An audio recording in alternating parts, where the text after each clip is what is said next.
Ze lezen hier nou nog in de skappen, de regiokranten, liek als de Veenster. Maar voor hoe lang, dat is de vraag. Want de Utjouwer, de NDC Mediagroep, wil van de week bladen. Oh, wat vinden de meesten in de regio daarvan?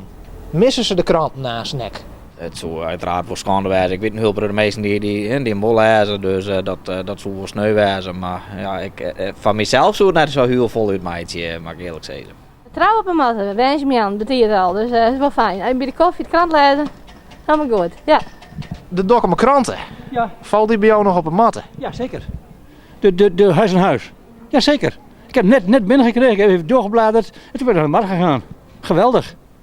Want er is sprake van dat er misschien verdwijnt aan de Utjouwer, de NDC, die wil er eigenlijk vanaf, van de huis- en huiskranten. Waarom dan? Waarom dan? Net een soort reclameinkomsten. Gut, ik dacht juist dat het heel goed ging met zo'n krantje. Informatie en leuke dingen en je leest dingen over Dokkum en omgeving. Ja, goh, nee, dat moet niet. Dat zou ik wel heel schande vinden, ja. Ik vind het altijd wel mooi om wat uit de buurt en te lezen wat er gebeurt en wat er verhoort. En ja, dat zou ik wel jammer vinden dat die net meer komt. De Dokkum kranten, ja, zeker. Dus die valt op wens die op de matten en dan bladderen je hem wel terug. Dan blijven we hem helemaal terug. Met name de advertenties.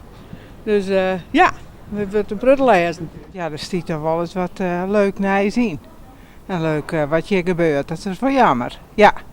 Want jullie lezen hem dan vooral voor het naai zegt. Ja, en wat hier gebeurt heen in Dokkum. Wat voor nieuwe winkels en wat voor cursussen en wat voor leuke dingen dat er gebeuren. Ik zou het spierig vinden. Ja, ik vind het al wel mooi om wel te lezen. Ja, dus hij mag voor mij blijven.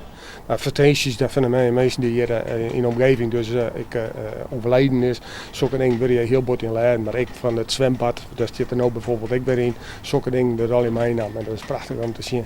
En dat haast net in een Leeuwardenkrant te zijn. Wel in deze regiokrant. Dat is erg belangrijk voor de omgeving hier.